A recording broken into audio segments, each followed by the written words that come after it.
of fundraiser, organizer, figurehead, and spokesperson, and when things are bad, blame taker. While only about 400 or so people are actually DNC members who can vote in this race, this debate, this forum, is our chance to make some noise about what we want the party to look like moving forward. This is about validating the voices that have historically been skipped over in deference to legacy media, but it's also about recognizing the changing media environment and acknowledging that if we want to win the future, we have to be capable as a party of adapting to that new landscape. So to that point, we've got a great panel of moderators here. We've got Lee McGowan, who you might know as Politics Girl. She has over 2 million followers. Elizabeth Booker Houston with 700,000 followers. Zachary Kirk, or Zactivist, with 250,000 followers. Adam Mockler, who has more than 1 million followers. So we're all here on behalf of Chorus Media. I know you've heard about Chorus Media, but for those who haven't, Chorus is not a front-facing media company. It's actually a behind-the-scenes engine to give support to creators as they grow their own channels. So we're not trying to consolidate everybody into one media company. Instead, we're trying to give creators the tools and resources that they need to grow their own audiences, whoever those specific audiences might be. That means helping them with editing, with researching, with booking, and more. Think of it as an incubator for the next generation of democratic influencers. So if you're looking to help support Chorus, first off, thank you. Below this screen, you'll see a link to contribute. You can give a one-time donation or a recurring donation so that we can build up an ecosystem that can contend with the massive disinformation machine on the right. Okay, now the part you've been waiting for, the candidates for chair of the DNC. I'll introduce them in alphabetical order with a brief bio so that we can save their time for the more important stuff. We've got Dr. Quintessa Hathaway. For over 20 years, Dr. Quintessa Hathaway has served as a public servant, as an educator, academician, author, civil rights marcher, and politician. She is a third-generation and distinguished educator with a bachelor's degree in political science, as well as a master's degree and a doctor of education degree in educational leadership. Dr. Hathaway also leads Q Hathaway and Associates LLC, which is a results-driven education and business consultancy firm. She's a published author, poet, and has an active research agenda and several works in manuscript that discuss equality, voting rights, and educational equity in America. Dr. Hathaway is a long-term civil rights advocate and a former congressional candidate in the state of Arkansas. Ken Martin. Ken Martin's 14 years leading the Democratic Farmer Labor Party in Minnesota has stood out as one of the country's most steady, successful, and effective Democratic states. In that time, the party's gone 25-0 in statewide elections, secured 2 trifectas, and was the only blue wall state in the Midwest to hold in 2024. Because of his success, Ken has also been elected 3 times to organize all Democratic state parties at the national level. He believes in a permanent national campaign to organize everywhere, empower the grassroots, and improve people's lives. Martin O'Malley. Martin O'Malley served as the 61st governor of Maryland, 48th mayor of Baltimore, and sat on its city council. He was most recently United States Social Security Commissioner. He's known for his ability as an operational turnaround leader. Governor O'Malley is seeking his party's support to chair the DNC. Jason Paul. Jason Paul is an attorney and political strategist who's been working to elect Democrats for nearly 25 years. He's led successful campaigns on the local, county, and state level in Massachusetts, Connecticut, and Maine. In 2015, he became the first person to protest inside one of Donald Trump's campaign rallies and has been fighting Trump ever since. James Skoufis. James Skoufis is an aggressive outsider and proven winner ready to lead the DNC to a new era. As a New York State Senator, James is undefeated in 8 elections, winning by double digits in deep red Trump turf. Born into public housing in a union household, James champions working class communities and fights against corporate greed. As DNC chair, James will reject the DC consultant class, redirect investments into all 3,244 counties, and engage all voters wherever they are. By rebuilding trust and expanding our once big tent, he's focused on reforming the DNC so we can start winning everywhere. Ben Wikler. Ben Wikler currently serves as the chair of the Democratic Party of Wisconsin. He's chaired the WisDems through 5 years of extraordinarily intense elections and multiple historic victories. In Wisconsin, Ben built a permanent campaign, and it works. Wisconsin Democrats have ended GOP control and unrigged the state. Previously, he led MoveOn's national campaign to defeat Trump's attack on the Affordable Care Act and Medicaid. Now Ben is running to chair the Democratic National Committee to help Democrats unite, fight, and win across every state and territory in our country. Marianne Williamson. Marianne Williamson is a successful political activist, businesswoman, and best-selling author of 16 books, including Healing the Soul of America and The Politics of Love. She's counseled leaders in business, culture, and politics. Marianne founded Project Angel Food, delivering meals to homebound people living with HIV/AIDS. Today, the nonprofit's delivered over 18 million meals. She's an in-demand fundraiser for charities, co-founded the Peace Alliance, was board director of Results, producer and host of Sister Giant conferences, connecting thousands of women to electoral politics. Marianne ran for Congress and president.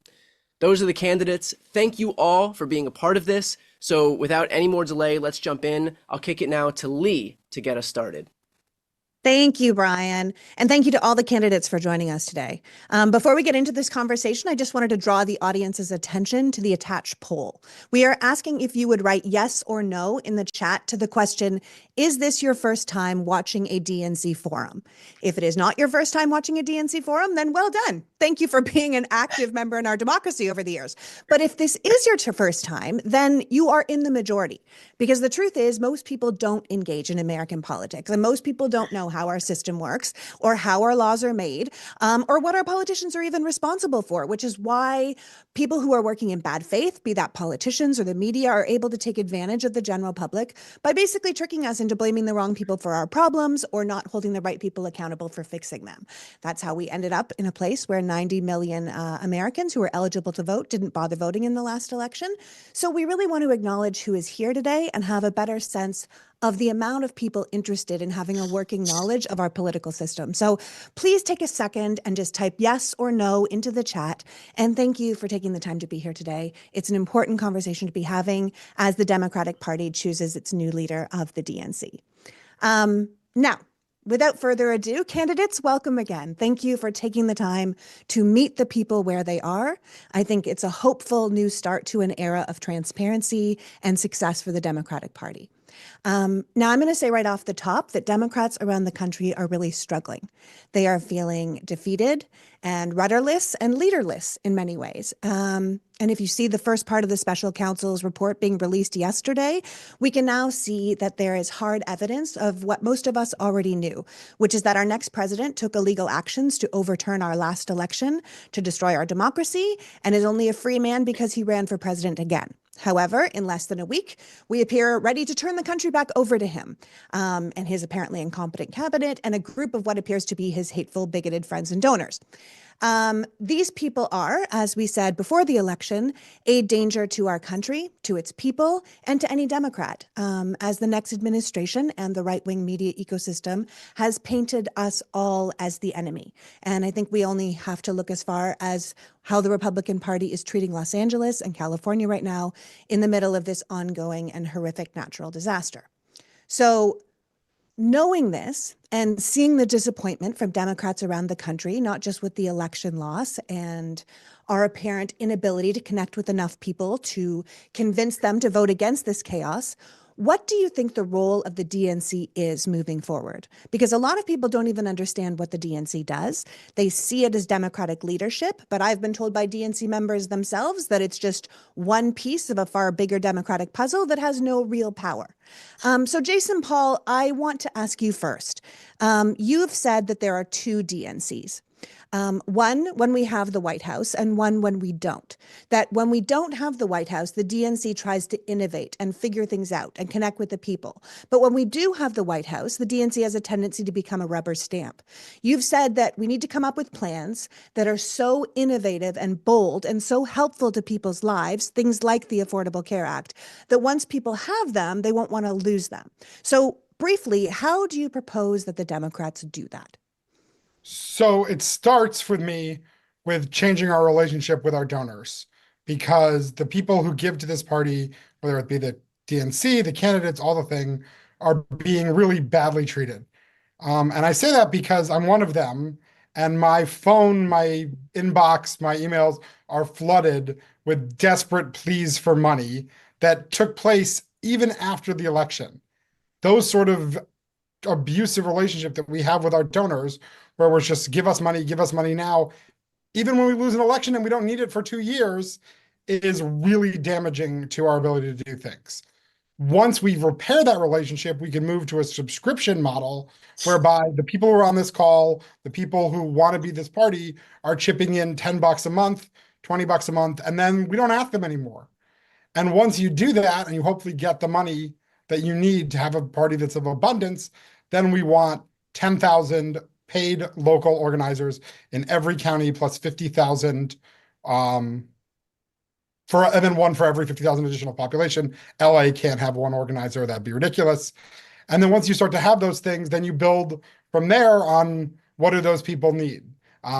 In Putnam County, Indiana, the chair there wants my organizer, but he thinks that, well, are we going to be able to afford it? And my answer to him is, we have to be able to afford it. We have to be local. We have to be everywhere. That's our only way to have a party that works. All right. James Skoufis, you've been the most vocal, I would say, in this group that Democrats can't keep playing with what you call the old, stale DC playbook. And I think most people would agree with you, but could you expand on that for us, again, with brevity for time? Sure. Thanks so much, Lee. And one of the examples that I've been sharing in some of these forums is that I've heard from DNC members in battleground states who received 15, 16, 17 mailers daily in their mailbox from national Democratic groups. And I've run enough campaigns in deep Trump territory, competitive races, to know there's nothing that 16th mailer is doing that the 15th mailer wasn't already accomplishing. And so, look, I've been making the argument for 2.5 months now that if we want to turn the DNC towards new tactics and bring in new voters and bring in a new generation of ideas and creative, innovative thought, what better way to do that than to bring in a new generation of leadership within the DNC and the National Democratic Party? And so, yes, we've got to throw out the old, stale DC playbook. We've got to stop bringing back the consultants who have failed us time and time again and try something new. And as an aggressive outsider, that's what I'm bringing to this race. All right. Marianne Williamson, I feel like you've also been very vocal on the Democrats doing things in a different way. You've said that the DNC has an engagement and a transparency problem, and that DNC members feel dismissed and disempowered. Why do you think that is? And what do you think needs to be done about that? Again, I would say speak with time in mind. Okay. Right now, the power, the money, and the decision-making is held very tightly in the hand of just a few people, including these 4 consultancy groups. And basically, most of the members of the DNC just feel like they just go to meetings and are told what's going to be happening. Now, remember, politics is not about just what happens in DC. The electorate is out in America. So one of the first things that needs to change is that decision-making and money, all forms of power, need to be changed, need to be shared with the states. Washington think is not America think, and Americans don't even particularly like Washington think. So this elite crowd who makes decisions and just dictates everybody else how we're going to do things, it's very important that we all be clear. They have failed the American people, I believe. They've certainly failed the Democratic electorate. The failure is across the board. We lost the House, we lost the Senate, we lost Michigan, we lost Ohio, we lost Wisconsin, we lost Pennsylvania. We must begin again. And the American people need to see that we're really transforming. And that's why I believe it's not enough to just take the status quo playbook and do it better. We need a complete transformation, and that will have to do with, first of all, the culture of the DNC. Certainly for myself, if I were DNC chair, a very different relationship with the staff, with the members of the DNC, with the state parties, and I also think with the people of the United States, far more real, far more authentic, far more ballsy, far more audacious, and far more real. So just less behind the doors, less behind closed doors, more transparency, more speaking with the people, or at least speaking with the state party chairs. Is that what you're saying? Yes, more than speaking, but also standing up for the actual values of the Democratic Party, so that there is no doubt on in the American people that we are unequivocal advocates for the working people of the United States. Right now, I think we read as kind of trying to have it both ways. We want to help people, but not so much it will go beyond the line past which we would be offending our donors. We've got to be clear. People need to recognize us once again as the party of the people. Too many people doubt that right now. That's why people are so afraid of Donald Trump, because he's clearly not a party of the people. We need to make it clear to people every single day that we are. Speaking of the donors, Ken, you've said one of the biggest concerns coming out of the 2024 election, and this is for Ken Martin, is that America's perception of the two major parties has switched, that people think the Republicans are the party of the working class and the Democrats are the party of the elites. What do we do about that? Because based on policy, that's obviously not true. But because the Republicans have clearly used their extraordinary messaging machine to paint the Democrats however they want, people think it is. So how do we redefine ourselves under these constraints? Well, thank you so much, Lee, and it's a great question. There are a lot of reasons this happened, of course, and you mentioned the perception problem we have, but one of the reasons is that Republicans were able to define us as Democrats before we were ever able to define ourselves, right? They spent an inordinate amount of time since 2020 beating the hell out of the Democratic Party and Joe Biden in an incessant drumbeat in non-traditional information spaces, right? Podcasts and streaming services and digital spaces where we weren't even competing. And so we need to realize that we absolutely have to do a better job. We think we sound smart when we say Americans don't read newspapers or watch TV anymore. No shit. I mean, here's the thing. About 40% of all Americans say they actively avoid the news. So when people are scrolling and consuming more information than ever before, they likely don't even consider it news. As Democrats, we've been trying to solve the problem of where people get the news instead of what news is. Republicans jumped on this and they invested in an information feedback loop to constantly portray a false image of Democrats. Republicans understand how the algorithm economy works. They understand how the lie economy works. Democrats need a massive realignment of our information strategy at every level. Engaging in creator spaces where people get their information is vital to this. Absolutely. You've also said that we can't myopically focus on 26 or 28, that the party needs to be focused on the next 10 years and not just the next 2. Do you think that that's essential? It's absolutely essential because, as Wayne Gretzky once said, I sort of feel as a Minnesotan, I have to use a hockey analogy. Well, I'm a Canadian, so I'll take your hockey analogy. There you go. There you go. Well, we can't skate to where the puck is. We have to skate to where the puck will be. And what I mean by that is we can't just look at one election cycle, because if we do, then we're constantly engaged in having to recreate the infrastructure. The role of political parties, of course, is to win.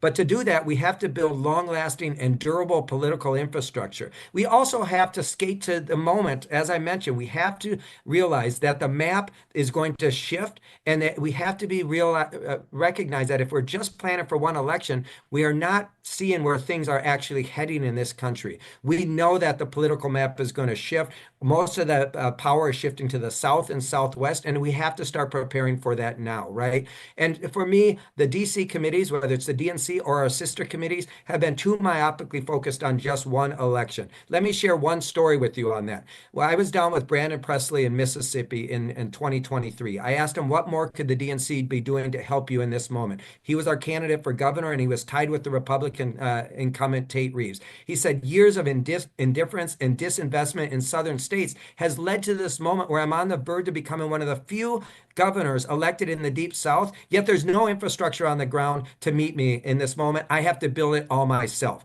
Think about this. If we had looked at Mississippi 10 years prior and realized there's more African-American voters in that state per capita than any other nation, and any other state in the nation, and we did what Stacey Abrams did, which is actually register voters and mobilize them, we would have been able to actually build something to help Brandon Presley meet that moment. That's what I'm talking about. As a national party, we actually have to skate to where the puck will be, not where it is. We need to get out of just seeing beyond our nose and seeing for the future of where this Democratic Party will be.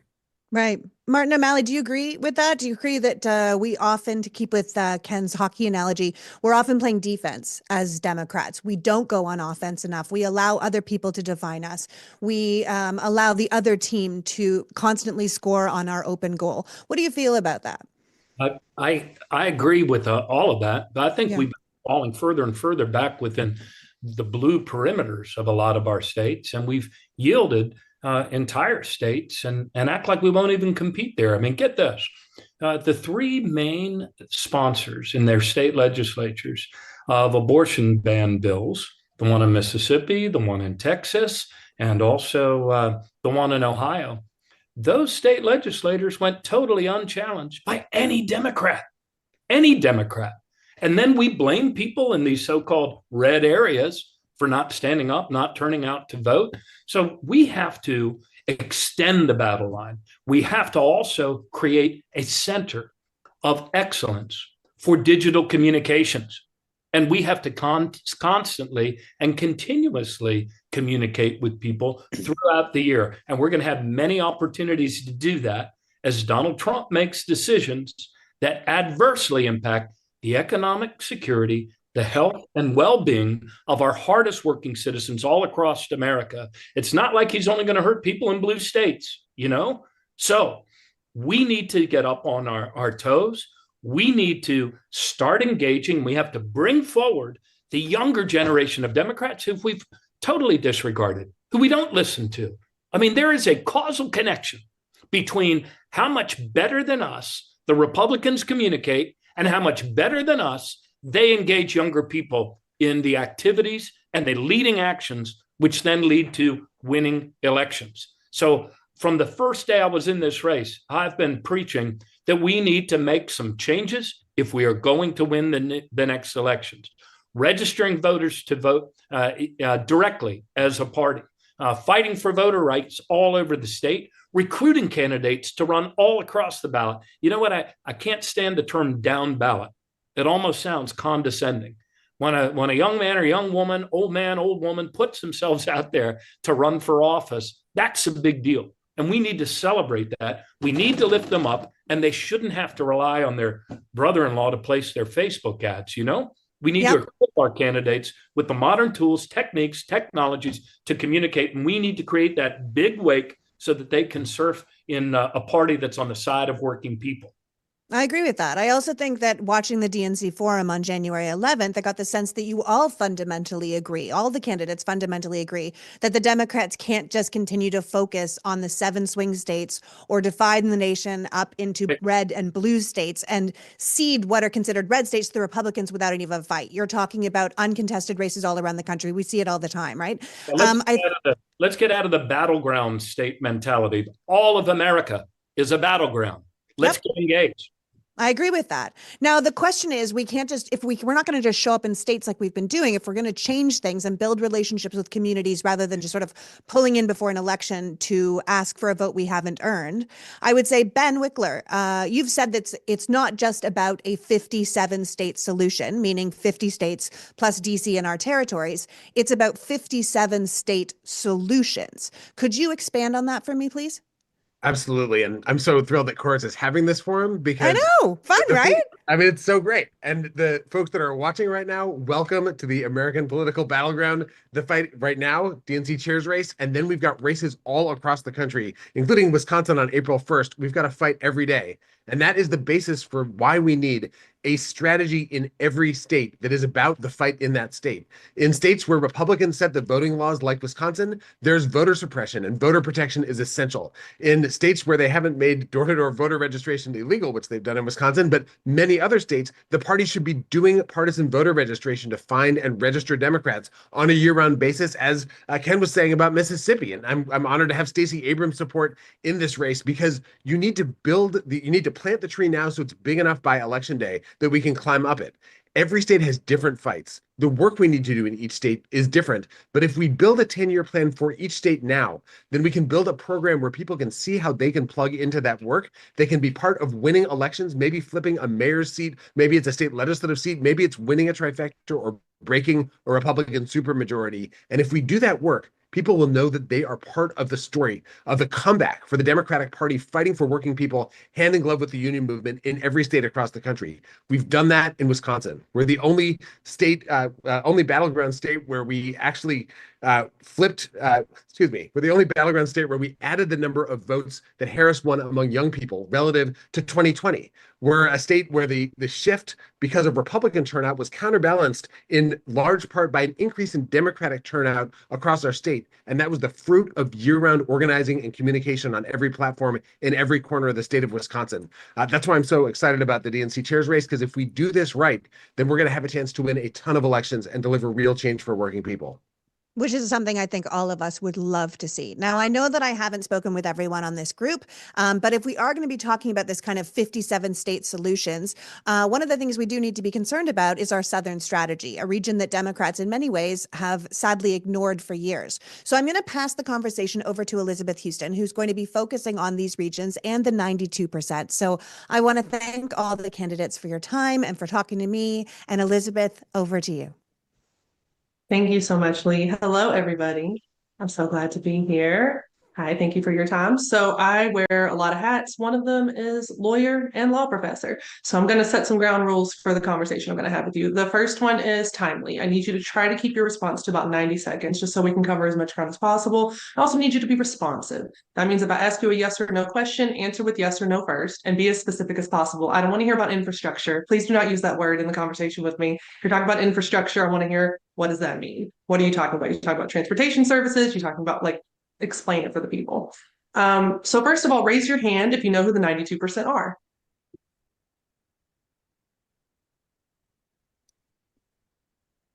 Okay, so the 92%, that means the percentage of Black female voters who voted for Democrats in the last election, Kamala Harris. So what we're talking about there is Black women are exhausted, dejected. To be blunt, we're tired of this shit. And we're tired of constantly doing work and seeing pretty much no outcome, very little reward. And in particular, we're tired of our roots being ignored by Democrats because the majority of Black Americans live in the South. We have a lot of ties to the South. I myself am from Memphis, Tennessee. And so to see the South be so left out, for example, to see the DNC last minute bump the Tennessee 3 off of speaking on that stage is very hurtful. We get very offended by that kind of behavior. And I want to direct this first question to Dr. Hathaway. Thank you so much for being here, my fellow Tennessee native. I am so honored to be in your presence today. And I just want to know, do you think that the next DNC chair needs to focus, have a concerted effort on the South? And if so, why and how? Hello, Ms. Houston. It's always good to hear from fellow Tennesseans. I used to go back and forth through Memphis many times over the years as I was traveling from Jackson, Mississippi, back home to my native land of Nashville, Tennessee, and also come across I-40 when I would come out of Little Rock, headed home to see family, friends, and also to go to my house of worship in Nashville. I'm so glad to hear that all of us that are running for the chairship have decided to take our direction, our stance along going down this path of a Southern strategy. I've been saying this since I entered into the race, that is the bedrock, the battleground for the African-American vote. If we look back over the course of history, in 1984, as well as in 1988, when Reverend Jesse Jackson ran for the presidency of the United States, he came up very formidable in the Southern United States because the African-American vote is what carried him forward to be able to win several caucuses as well as primary elections. I think at this present time, we ought to adopt a similar strategy, given that we need to make the intentional investment to get as many people registered to vote in the region, to mobilize them, and to turn it out. I'm so glad that Ms. Houston brought this up. From the statistics that I saw, 94% of African-American women voted for Vice President Kamala Harris, and approximately 80% of African-American men voted for Vice President Kamala Harris in this last election. Oftentimes, when we want to touch upon race and ethnicity in our politics, it is a real and ever-present matter because history has been a dictate of this American experiment with democracy. We are going to have to spend the financial resources, the human capital resources, as well as speak directly to the interests of African Americans, as well as the second most leading voting bloc in the Democratic Party, which are those of Hispanic descent. We must be multilingual in our approach. Even just maybe a couple of years ago when I was running for the congressional seat in Arkansas 2nd District, I've actually created a national voter registration document. Multilingual, electronic. I mean, at some point, if given the opportunity to be the next chair, we can implement that. But I'm telling you all, we have to go into the South. mimic what happened in 1964, bring people from all over the country to be the epicenter of the South and get everyone prepared to flip the South blue, because we have conceded the South to the Republicans. No longer can we not be involved in the litigation process, not addressing racial and partisan gerrymandering and cracking of our urban centers, because on any given day, urban centers are what leads the Democratic Party. That is where the majority of people of color in this country actually live, and the majority of the African American population still to present day resides in the South. Dr. Hathaway, I want to ask a follow-up question because you touched on something. When I let my followers, my supporters know that I was going to be doing these interviews, I had a lot of folks bring up, well, what can the Democrats do when the Republicans have gerrymandered everything? But it sounds like what you're saying is it's not time to lay down and die, that the DNC and the Democratic Party has the power to actually fight against this gerrymandering, but haven't done enough to do so. Is that what you're saying? That is correct. So I was an amici on a racial gerrymandering case, Simpson et al. V. Thurston. I filed my brief back in February of 2023 to express just that. As I was conducting the research for my brief, because I wrote it myself, I think I can, do some legal work here and there. But as I was doing the research for my brief, I saw that Republicans, the RNC, as well as their army of attorneys, there's one attorney in particular, he has a unique kind of name. He was the main individual filing the briefs on the behalf of the RNC. There was an absence of the Democratic National Committee filing briefs. Immediately upon my election to the DNC chairship, I planned for us to assemble an army of attorneys to go out and file briefs on the side of those that are against voter suppression, to expand the tenets of voting rights, to go after racial and partisan gerrymandering, also to work with our brothers and sisters in organizations, as well as private individuals that are willing to step out from the fray and make this a central issue when it comes to expanding voting rights in this country. Also, I believe it was on yesterday, we sat in a forum. And in that forum, there were people, scrolling through, writing comments. I was trying to be as participatory as possible. But some people are upset that we are not doing enough to court the Black vote. The DNC must do better, because the United States of America is blackening, browning, reddening, yellowing, and becoming less white. And we must speak to each of those demographic shifts. Thank you so much for that response. I do appreciate that. And I actually, I want to turn it over to Governor O'Malley. You made it just below the Mason-Dixon line. So I got this question for you as the former governor of Maryland, which is actually my current home state. Really? Yes, Where do you absolutely. Silver Spring. Silver Spring, okay. That's where I grew up in a small log cabin. Actually in Rockville. Oh, okay. That makes more sense. Well, they're calling Maryland the Wakanda of the United States now, because we've got a lot of Black leadership all the way from West Moore. We've got Angela Also Brooks. We've got a lot of great leadership here in Maryland, and you as part of our past leadership. I just want to know, same question. Do you think that the DNC chair needs to have a concerted effort on focusing on the South? And if so, why and how?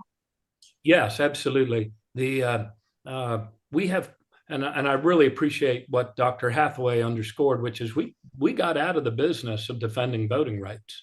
I've asked, how did that happen? It seems that the DNC was in transition away from paying lawyers to do it, and they were transitioning to trying to get lawyers to voluntarily do it. And anyway, again, we yielded the battlefield. But no, the emerging South, the new South, and I've been endorsed by Tim Kaine, who is a former DNC chair. And you look at the direction that Virginia has taken, you look at what you described as the blue flame of Maryland and all of the strides we've made. You look at the gains happening in North Carolina. I mean, that was a success story across the whole ballot. So the South is where our opportunities are. And the South is where we need to go in with both feet and start registering voters directly, defend voting rights everywhere. I believe that we should actually put up in every legislature a voting rights amendment to the Constitution. Let the other guys say, why they aren't letting it out of committee or why they're not voting for it. And we need to recruit candidates. You know, after 2016, I was a surrogate for Hillary Clinton in 30 states, but then I continued with my own leadership effort. It was called Win Back Your State. And I traveled to Mississippi. I knocked on doors with people running in Mississippi, and with Ricky Cole, who was running for agriculture commission. So we have to show up and be present. You know, 90% of life is being present, and we need to show up, and we need to give people some hope, and we need to create the wins. We neglect county courthouses. We neglect the register of wills. There are so many offices that we could recruit people to run in. And you know what that takes? In a time of diminished trust in all institutions, there is still one authority that leaders do have, and two, actually, the ability to focus, the ability to convene, to call people to action. And people want to take action.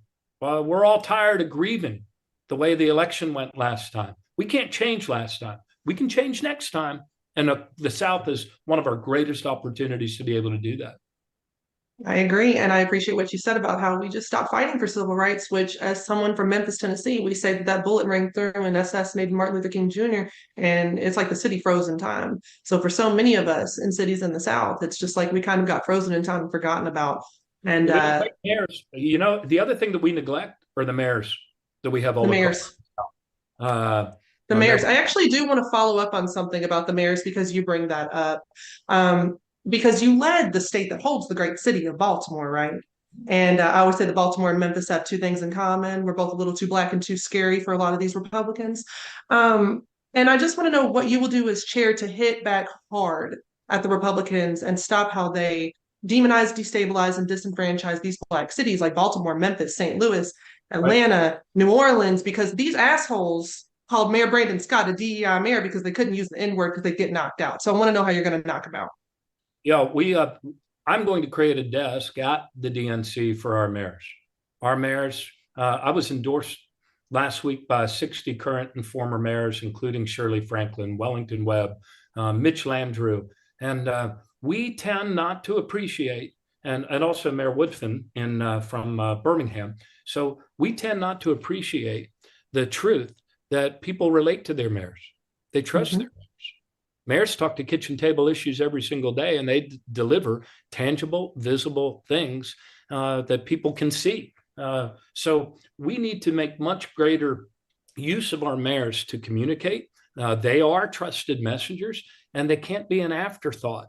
And that's generally what we do as a party. We think of White House, Senate, Congress, and we forget the fact, you know, we bemoan connection in places close to home, and yet we have an abundance of mayors. And we did hit back strongly. You know, a lot of times when these Republicans talk about city and those people who live in the city, it is absolutely intentional. It is coded, and we have to stop taking it.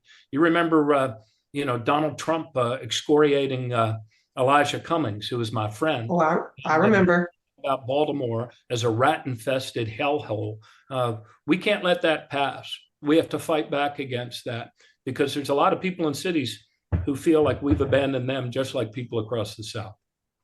Absolutely. And thank you for that, because as I said, we've got to have this effort. I don't think I saw, the mayor of Birmingham until I went to the executive order signing at the White House when it came to addressing gun violence. It took a tragedy for me to even be made aware on a national level of, this amazing mayor. And so thank you so much. I do actually want to also go back to Dr. Hathaway, because I have another question. And I know that you understand, and you've touched on this, how Republicans do a lot of dirty work when it comes to taking over state politics. Stacey Abrams and the Tennessee Three can't do it all. They can't just keep trotting them out when they need to, right? And I am wearing my Thank You Stacey Abrams sweatshirt today, but come on, she can't do the whole thing by herself.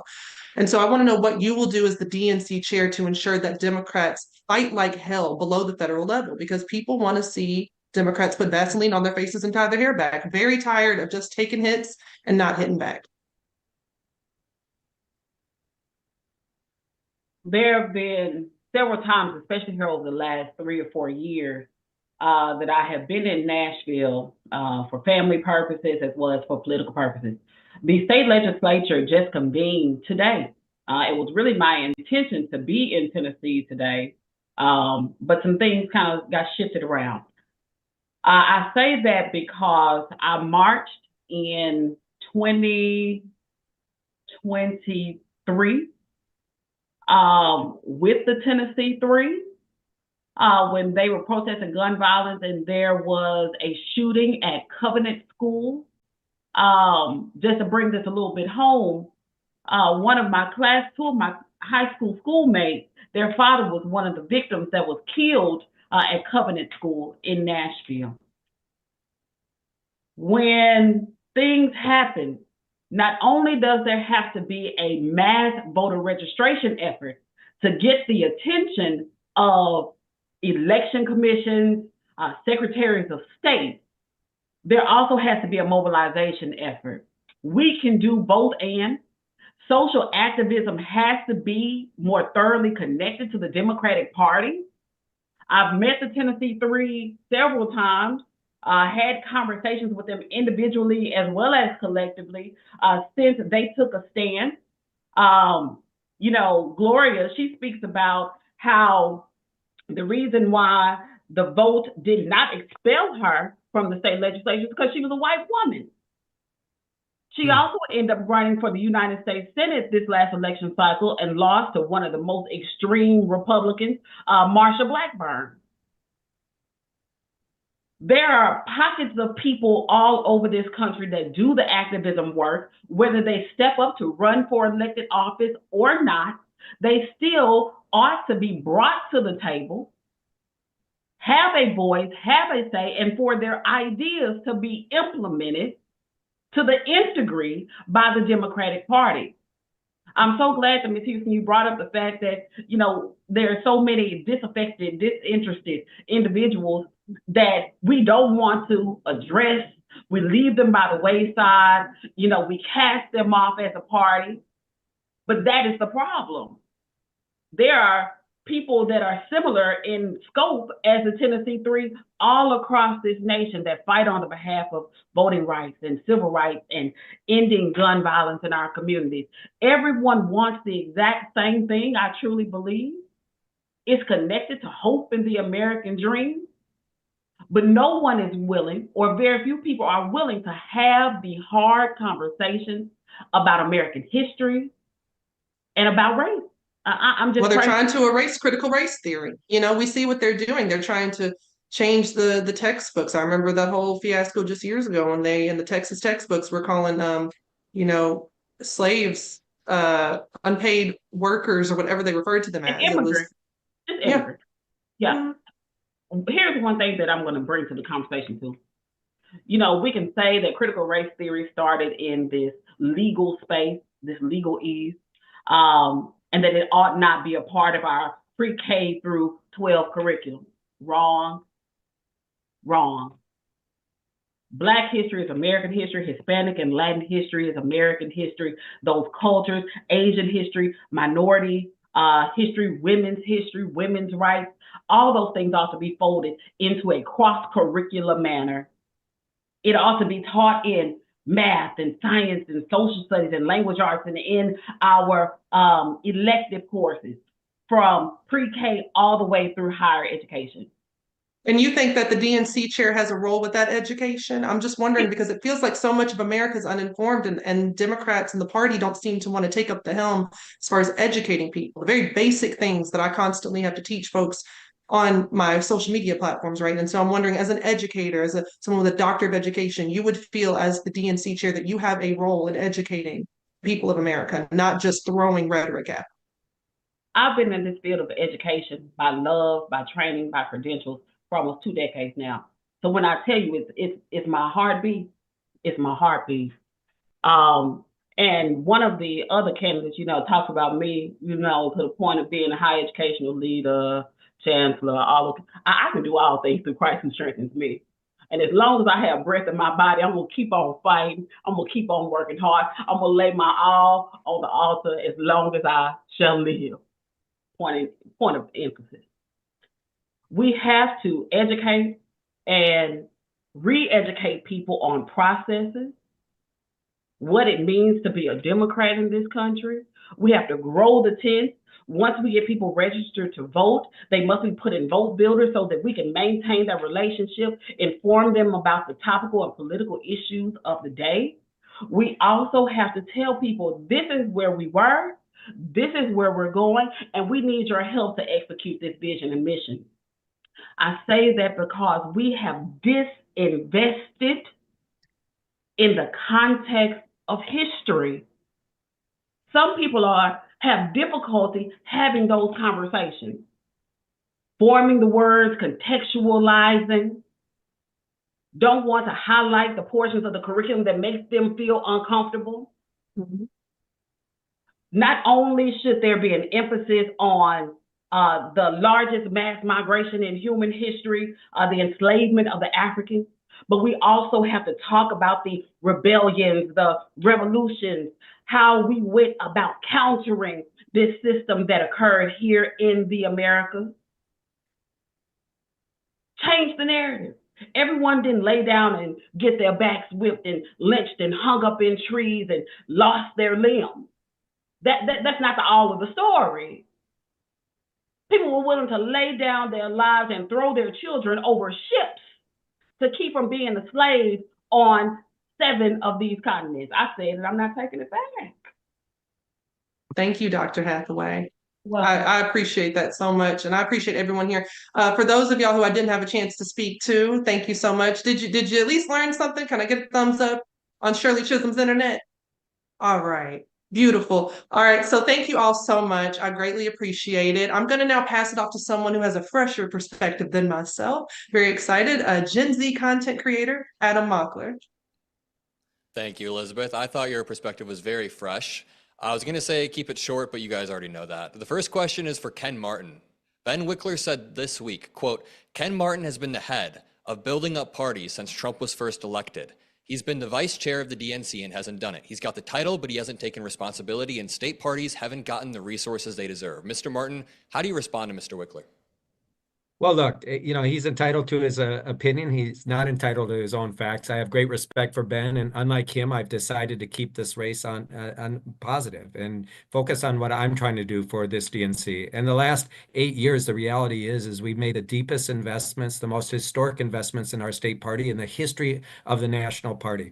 And the reality is yes, we should be doing more. I don't disagree with him, but I don't control the purse strings. We negotiated in 2017 at a time when the DNC was deeply in debt. Remember, in 2016, we came out of that election. The morale was low. The DNC was in debt, $76 million. Our data infrastructure was way behind the Republicans. And of course, our state parties had been hollowed out the 8 years prior under OFA. In fact, there was no more 50-state strategy that Howard Dean created in 2005. That was completely eliminated. Our state parties were not receiving regular funding on the SPP on a monthly basis that they could plan around. There was no such thing as the Red State Fund. There was no such thing as a State Party Innovation Fund. These were all things I put together and created when I came into this role as the president of the ASDC. So it's just not right. It's completely wrong and erroneous to suggest that the state parties aren't receiving the support that they need. They need more, absolutely, which is why I say we need to double down on the 57 state party strategy that I actually wrote. We need to do more to support building the grassroots of our party. As I've said, we need to get the DNC out of DC, focus on a partnership exclusively with our state parties to contest every race in every zip code in every county throughout this nation. And look, I get it. You know what? I'm not going to get into it, only to say that we're going to keep our race positive. I deeply respect all of the candidates running in this race. And I will say this, Adam, I appreciate the question. Every candidate, including Ben Wikler, brings amazing skills to this race. And I'd be glad if any of them won, right? Because they all bring a different skill set to this conversation, and all of our skills are needed at this time. So I'm going to keep my comments focused on the positive vision that I have for this DNC. And when I win this thing, I hope to be able to tap into Ben Wikler's expertise. He's been doing a great job in Wisconsin. I hope to bring in people like James Skoufis and others, Martin O'Malley and others into this DNC to make sure we're tapping into all of their great experiences, all of their lived experiences and professional experiences. But I'm just not going to take the bait, Adam. We're going to keep this positive. Yeah, no, I'm trying to keep it positive, but you guys are candidates running against each other. Mr. Wikler, can you respond and say how your vision differs from the other candidates? Absolutely, and I appreciate those warm remarks. That I think the note that I want to draw with respect, and there's been a conversation about how to divide up the pie within the DNC, to have a bigger chunk of the DNC's budget go to state parties. The question for me is, how do we grow the pie? And I think that's where the challenge lies. Most people in the United States don't know that there is an entity in their state that's their state party. They don't know how to join the state party. They don't know what the state party does. And I think that what we have the opportunity to do, and I feel like we haven't done on a national level over these last 8 years, but that I've been proud to do in Wisconsin, is to put the work of the party on the map. There's the reason why this forum is so important is because people don't know what it is that the Democratic Party as an institution does. What we've been able to do in Wisconsin is to quintuple our fundraising, to get 450,000 grassroots donors across the country to support investing in our work. And what I want for the DNC is to build that kind of energy, to get millions more people involved in joining their state parties, joining their county parties, in pouring their volunteer energy into this work. That's what I feel hasn't been done across the country. And that is no shade on tons of people, including my fellow candidates in this race who've poured their hearts and souls into this work. But we need to be so much bigger to meet this moment, because the stakes in the elections coming up in Virginia and New Jersey this fall, in Wisconsin Supreme Court race this spring, across the country in 2026, the stakes affect the lives of every person in this nation. And we're going to need a party that people feel inspired to join, that is visible, that is winning, that is doing work that people can connect to. And if we do that, we'll supercharge every state party around the country, not just with a bigger check from the national party, which we absolutely need to do, but with more people jumping in, getting involved, providing those resources and that volunteer energy to win up and down the ballot, because people's lives are on the line. There are mega wealthy people trying to rig this entire country against working folks. And wherever you might be, you need a Democratic Party that is strong enough to fight back against that and deliver real change. Thank you. I'd like to pass it over to Senator Skoufis. The right has been winning over young men for a multitude of reasons, and I'm not expecting any silver bullet answers from any of you, but can you name some actionable steps you'll take to reach out to younger generations in general, but also young men, which seem to be sliding right based on all polling? Some actionable steps. Absolutely. It's a great question. And it's one of the demographics where we lost the most ground this past election cycle. And it starts by showing up in those mediums by which folks get their news. You know, there was a survey or a study done recently that looked at this past year, over 12 months, the 715 major podcast interviews that were political in nature. And you know what the breakdown was of those 715? 26% were Democrats who were interviewing, and 74% were Republican Party leaders. And of the 26%, by the way, the vast majority, not just 50, 55%, the vast majority were done by one Democrat, Pete Buttigieg. And so we've stopped showing up in new media. I'm thrilled we are having this forum. We've got to be doing a lot more of it. And the next DNC has to empower our creative class, has to empower our influencers, not by sending them a check and along with that check, some talking points from the DNC and party. We need to empower you to use the language and the issues that you've employed to build your followings and be authentic and get out our message in your own way, not in our way that doesn't work in many cases with the folks who tune into you guys. So, you know, that's what the next DNC has to do. And the only way we do that, and this is important, it oftentimes circles back to the same thing that I led with earlier on. The only way we do that is if we kick to the curb the crusty, old, stale consultants who we've been keeping on for far too many election cycles that we should have kicked to the curb about 10 years ago, quite frankly. And so I represent a new generation of thought and leadership running for a DNC leadership position here. And that's exactly what we need to turn the page on these old ways of doing things and start reaching people where they are, wherever they are. Great answer. I want to say the same question over to Mr. Jason Paul. What are some actionable steps we can take on day one as the new DNC chair? What are actionable steps? Well, on day one, I want to begin the process of changing the way we go about fundraising so that then we can have 10,000 organizers one for every county plus the population I'm talking about. We need to do that because the only way we're going to overcome this is with people talking to people. I hear a lot about the new media space, and we absolutely need to be competitive in podcasts. We need to go on podcasts. But one of the things that the internet and Donald Trump have in common is that they're mean.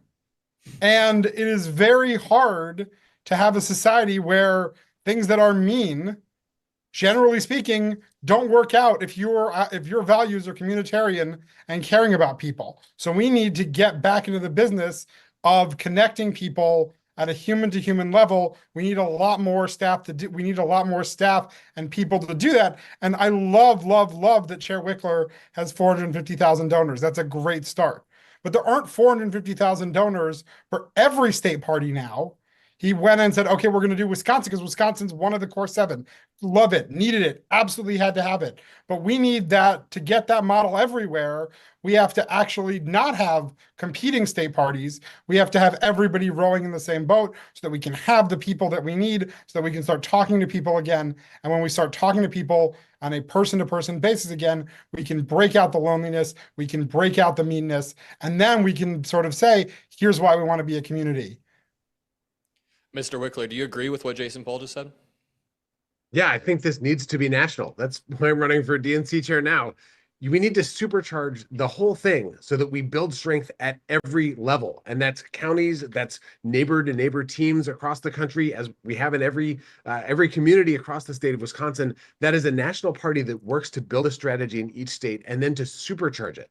And to be able to do that, people need to trust that their funds will actually be used effectively. That's why I agree with James Skoufis. It's time to end any promises or any past commitments that the DNC might have and just look at how we win, how we find a diverse array of folks we can work with who reflect our values and our coalition and the path to victory at every level of the ballot. And that's something that the DNC has to do. And then we go out and we show that we can win elections. We can earn people's trust. We can earn their small dollar contributions and their most precious resource, which is their time. In Wisconsin, we've been able to build tens of thousands of volunteers into the daily fabric of our work. We knock on doors year-round across the state, and we work in every election in a way that builds our strength for the next one. And I know there are Democrats in every state party that are hungry to do exactly that and haven't had those kinds of resources. What we need is, I think, a DNC and a DNC chair who has the experience of supersizing that kind of work so that we're building from the bottom up across the country in a strategy that makes sense in each state and adds up to a party that fights for working people in every corner of this country across race and ethnicity, gender, geography, generation. We need to be a party that when folks think about Democrats, they think fighters, people who are fighting for people like me. And they recognize that the Republicans are the party that tries to divide us up so they can rip off every person across this country. Final quick question to Ms. Williamson. Democrats made gains in the Rust Belt states in 2020 and 2022, but it seems like we lost that. How do you propose we rebuild trust and rebuild a winning coalition in those areas? Concisely, thank you. Well, one of the things we have to admit is what has happened to those states. And some of the terrible things that have happened in terms of taxation, in terms of some of these trade deals, the pain that has been experienced in these states, the Democrats and sometimes have initiated those things and certainly sometimes have gone along with them. You know, I think that a lot of what's happening in the Rust Belt is related to some of your questions about men. I lived in Detroit for 8 years, and I was a non-denominational minister at a large church there for 6 years. There were men who were usually having jobs that were tied to the automobile industry. And when that thing went down and everything crashed there and those businesses fell apart, people's lives were so destroyed. And one of the things I saw over and over and over again were men who had had good careers, men who had had good paying jobs, would be sitting in my office and there were tears streaming down their cheeks because this wasn't just a financial crisis as it would be for most women. It was a psychological and emotional crisis. My children will not respect me. I can't bear the fact that my wife is paying for us. There is a pride in the Rust Belt, and that had to do with productivity and creativity, and particularly for men. And I want to say something else about men going over to Trump. There's a namby-pambiness that set into the Democratic Party. And there are too many people who, including men, who've been attracted to Trump because he says what he wants and he does it. It's time for us to say what we want. We have been talking about courting people here tonight. How about we produce for people? We were talking about Black women. How about the fact that for Black Americans, there are the least positive healthcare results. Black women who are dying in maternity units. We need to talk about the fact that it's in so many Black communities where you have these sacrifice zones. And among the college loan deaths, it is mainly Black women who are carrying them. I think we can talk all we want about organizing and all of these things that are extremely important, but we have to produce for people. We have to make it clear what we want. And I think that that's the way we're going to get the Rust Belt back as well. We need manufacturing in this country. And to be honest, Donald Trump has talked about it more than Democrats have talked about it. We need to talk about the fact that you don't just let short-term profits for huge multinational corporate interests be your bottom line. People's lives thriving are your bottom line. Humanitarian ideals, democratic ideals. We have allowed this Rust Belt to be devastated, not just the economy. When an economy is devastated, people's lives are devastated. And we need to talk about healthcare. We need to talk about education. We need to talk about the environment. We need to talk about that. We don't even have to go get people. We will attract people as well as go get them once we're standing for things that we believe in. And that should start with places like the Rust Belt. Yep, I agree. I think young men will appreciate if we can have a little bit more punch in our messaging. Thank you. Metaphorically, obviously. And we have a weak underbelly. Yep, I'd like to finally pass this off to Mr. Zachary Kirk, an author, an educator, an activist, to close this panel off. Thank you, everybody. Adam, thank you so much for the pass off. Thank you guys to everyone who's been here. This is the last round of questions. We are almost done. I've thoroughly enjoyed every single response, and I definitely personally feel as though I've gotten a much deeper understanding of who you are and what you bring to this opportunity. So I'm someone who's rooting for all of you. I'm going to ask just a few questions to end us smoothly. With the first one going, so with candidate Williamson, you were the last one there, and now we have one more for you here. And this is my question. How would you address the growing divide between progressive and moderate factions within the Democratic Party, particularly at the local level, where these factions are getting way more vocal and way more diverse and polarized? What strategies would you employ to foster unity within our party while still allowing for healthy debate that moves the entire Democratic Party forward? We've got to stop being so afraid of people having a debate and a conversation and not agreeing. The messiness of democracy is part of the power of democracy. What we saw in 2024 was people kicked off ballots. What we saw was a suppression of a primary for that very reason. We all have to be together. We all have to decide. We can't disagree. That's not what democracy is, and that's not what the Democratic Party is supposed to be. Yeah, some people are more moderate. They get to be. No one has a monopoly on truth. No one has a monopoly on truth, and everybody gets to own this country. I'm telling you, if I'm at a dinner party and the progressives are shouting and the moderates are shouting and the conservatives, that's a more exciting dinner party to me, and it's a more exciting party. This idea that unity is where, okay, no, we're not going to disagree. That's not unity. That's just an alliance. That's not deep. We are unified on values. Our cohesion must not just be external.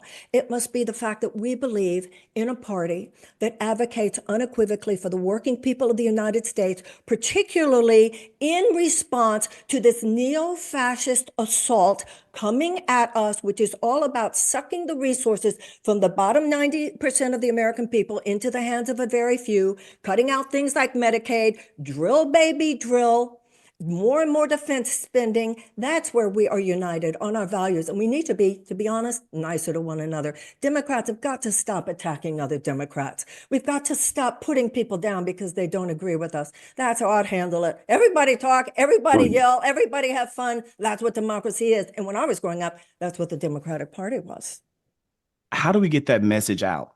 I think that's a great message, right? Like, we can disagree. It's good and healthy to have these debates. It grows our party.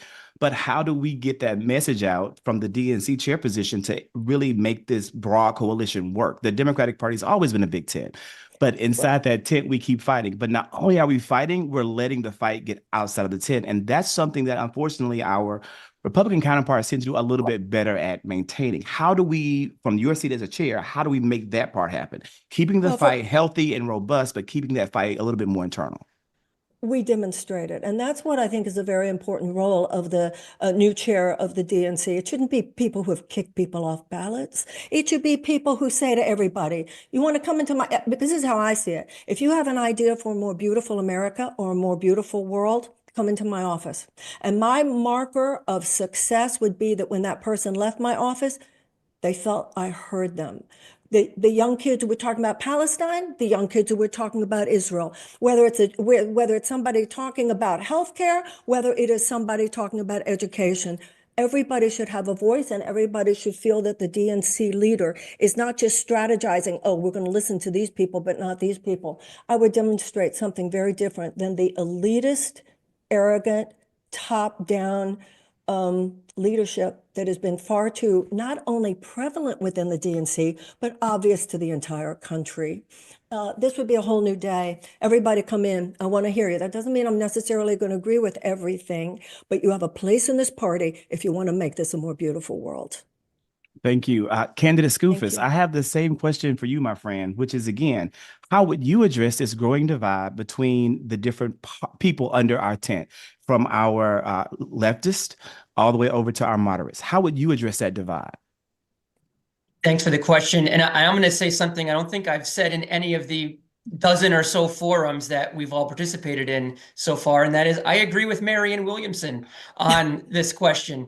I live and breathe coalition building in my Trump plus 12 district for the past dozen years. If I didn't, I would have lost by 15, 20 points about 2 months ago. And I have a college campus in my district, and I've got an Orthodox Jewish community of over 30,000 people in my district, and everyone in between, rural, suburban, exurban, urban centers. And I believe the reason that I'm able to do well in a district like this, that we as National Democrats have stopped losing in, is because I'm able to go to every quadrant, every sector, every different category of voter and do a lot more listening and a lot less lecturing. And even in those urban areas where it's a majority minority community, I'm a white guy who spent most of my time growing up in the exurbs.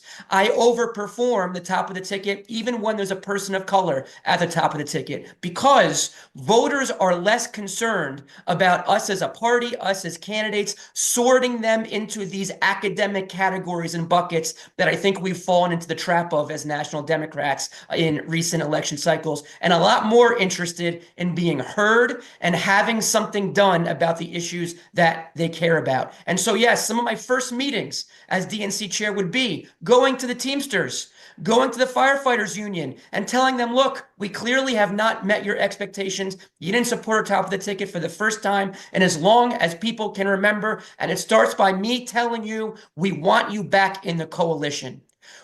Yes, we still are the Big Tent party, but our Big Tent has been shrinking over the last many election cycles. We have not dominated in a national election since 2008. 16 years ago was the last time that we romped the Republican Party nationally, and we've been hemorrhaging voters ever since. And so, yes, it begins by going back to these folks and saying that, yes, we want you back in our coalition. It's not going to take 1 day or 10 days, maybe even 100 days to rebuild that trust. But it starts by going to them and saying, we want you back. How do we earn your trust back? That's certainly something that I would prioritize as DNC chair. So my next question is going to go to Dr. Hathaway. But before I go to Dr. Hathaway, I want to follow up with candidate Skoufis, and I want to say, why is it that you think that we have hemorrhaged voters since 2008?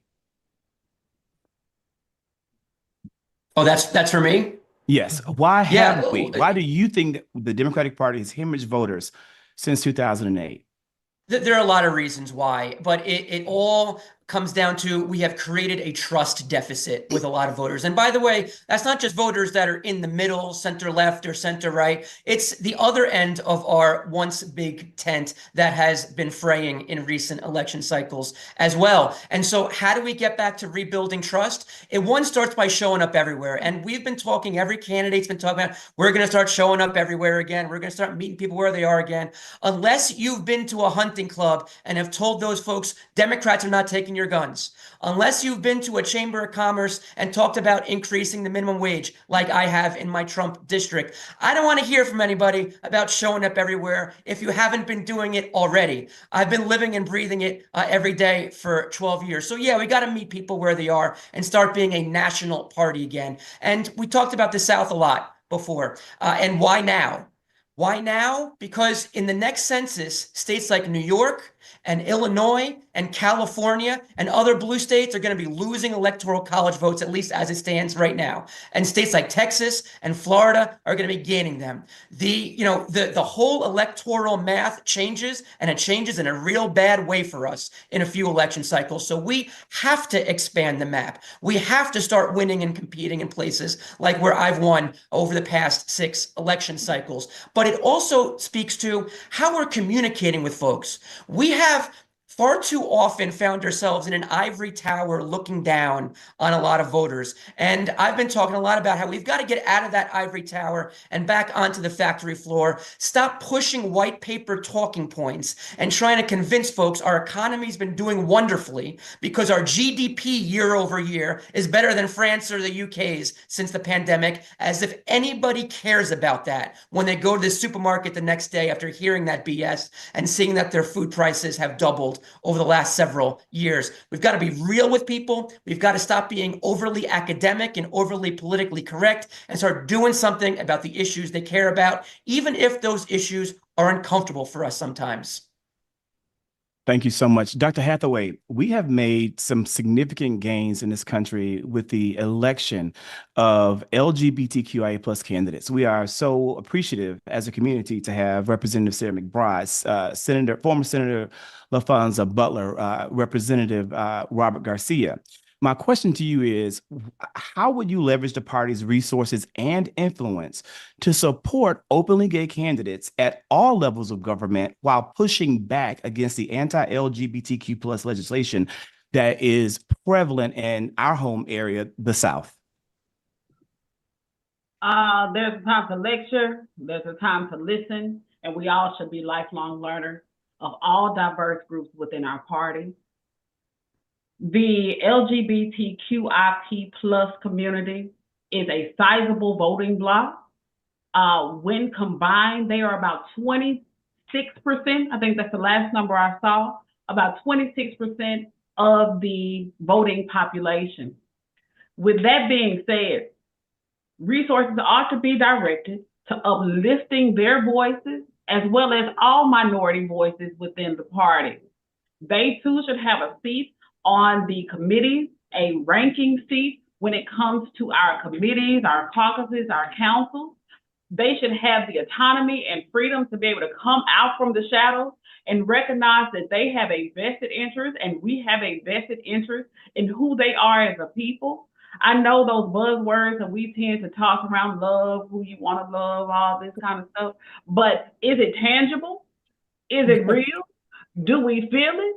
Is it in our heart? Are these people in our family? Do we really accept them for the way that they are? Because they're not changing, even though some people may want to convert them and demonize them and, all those things. But compromise is not a dirty word. I marched. I was in my home state. I'm in Tennessee quite often. That's where my family is. But I marched with the Pride Parade back in, was it April of this year? And we could all say, I have friends and family members that are part of this community, but that's a reality. Like, they are people just like everyone else. They are entitled to equality in their families, in their relationships, to adopt children, not adopt children, live singularly, have equal access to health care, just like everyone else. I campaigned on that in 2022 when I ran for Congress in Arkansas. But is it really in our heart? Or are we doing the realistic things to make that a part of our lives and the fabric of this country? We can say a whole lot of things, but until we are willing to execute, implement, see them as a part of this country that is not going away, we're going to be in for something. That goes for Black and brown and red and yellow and people across all economic and social spectrum of this country. We can say a whole lot of things, but it has to be real and sustainable and substantial in such a way that it changes and transforms people's lives.